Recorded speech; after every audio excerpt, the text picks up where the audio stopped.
हाँ, तो नमस्कार दोस्तों, रेयरबिट क्लासेस में आपका स्वागत है। तो मैं आशा करता हूँ कि आप स्वस्थ होंगे, मस्त होंगे और पढ़ने के लिए तैयार भी होंगे। तो आज का जो हमने बहुत छोटा-सा टॉपिक जो आपके इलेक्ट्रिसिटी में बहुत ही महत्वपूर्ण होता है। तो जैसे हम देखते हैं कि जो इलेक्ट्रिसिटी के अंतर्गत जो कुछ महत्वपूर्ण सिंबल यानी प्रतीक होते हैं, उनको हम जानते हैं कि कौन-सा सिंबल किसका होता है और किस प्रकार का होता है, जो आपको एग्ज़ाम में देखने को मिल सकता है। तो जैसे कि हम देख पा रहे हैं नंबर फर्स्ट यानी जिसको विद्युत बल्ब, इलेक्ट्रिक बल्ब कहते हैं।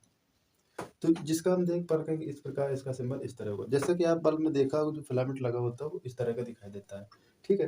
तो इसी प्रकार जो दूसरा सिंबल होता है, जैसे हम संयोजक तार यानी जिसे हम कनेक्शन वायर बोलते हैं, जिसकी सहायता से हम जो तार होते हैं उनको हम जोड़ते हैं। जैसे आप देखे होंगे तो वो इस तरह के ऐंठन यानी ऐंठन उनमें लगी होती है, उसे हम क्या कहते हैं? संयोजक तार कहते हैं। इसी प्रकार जो हमारा तीसरा सिंबल जिसका जो बहुत ही महत्वपूर्ण जिसे हम प्रतिरोध यानी आप सभी लोगों ने पढ़ा होगा, तो इसका जो प्रतिरोध आपने इस तरह देखा होगा, लेकिन इसके साथ-साथ यदि आपको इस तरह दिखाई दे, तो इस तरह भी इसका प्रतिरोध का जो सिंबल होता है, वो होता है, ठीक है? इसी तरह हमारा एक दूसरा रेजिस्टेंस यानी ये फिक्स रेजिस्टेंस जिसे हम निश्चित निश्चित प्रतिरोध के नाम से जानते हैं। इसी प्रकार हमारा दूसरा एक इसी का रूप होता है, जिसे हम वेरिएबल प्रतिरोध यानी परिवर्तित प्रतिरोध के नाम से जाना जाता है, ठीक है? तो जो दूसरा यानी चौथा नंबर का सिंबल था वो आपको पता चल गया। इसी प्रकार जो हमारा 5वां नंबर का जो प्रतीक यानी सिंबल दिया जो इस प्रकार दिखाई देता है, जिसे हम सेल कहते हैं। यानी इसकी जो बड़ी लाइन होती है वो पॉजिटिव होती है, जो छोटी वाली होती है नेगेटिव होती है।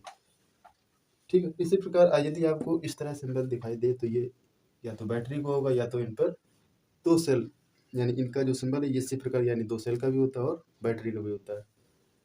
इसी प्रकार जो हमारा 7वां सिंबल है जो आप जैसे घरों में स्विच देखा होगा, कुंजी जिसे बोलते हैं। तो यदि आपको यानी सर्किट के माध्यम से दर्शाया जाता है कि इस तरह का यदि आपकी सिंबल दिखाई दे तो उसे हम देख पा रहे हैं कि जी इसमें 2 वायर्स होते हैं। यदि आपको इस तरह जुड़ा हुआ प्रतीत होता है तो ये बंद स्विच यानी इस समय जब स्विच बंद होगा तो आपको इलेक्ट्रिसिटी सप्लाई होगी। इसी तरह जो हमारा अगला सिंबल है वो होता है ओपन स्विच। देख पा रहे हैं इसमें जो दोनों टर्मिनल होते हैं वो ओपन हुए यानी इस समय जो सर्किट में बहने वाली विद्युत धारा है वो नहीं बह रही है यानी बंद है। उस समय जो हमारे उपकरण होंगे सारे बंद होंगे। इसी तरह यदि आपको इस तरह सिंबल दिखाई दे इस प्रकार तो यहाँ पर आप देख रहे हैं ए यानी ए फॉर होता है एमीटर, जिसका प्रयोग हम विद्युत धारा को मापने के लिए प्रयोग करते हैं, तथा जो एमीटर होता है विद्युत परपथ की श्रेणी में जोड़ा जाता है। इसी प्रकार यदि आपको वी यानी इस तरह रूप में दिखाई दे तो ये होता है वोल्ट मीटर, जिसका प्रयोग हम वोल्टेज मापन के लिए करते हैं। यदि इसी तरह यदि आपको इस तरह यानी जी बना हुआ प्रतीत हो तो यह गैल्वेनोमीटर का सिंबल होता है। तो इस प्रकार जो आपको ये निम्न प्रकार सिंबल आपको दिखाए गए, तो ये सारे समझ में आए होंगे। तो बस आज की वीडियो में इतना ही। धन्यवाद।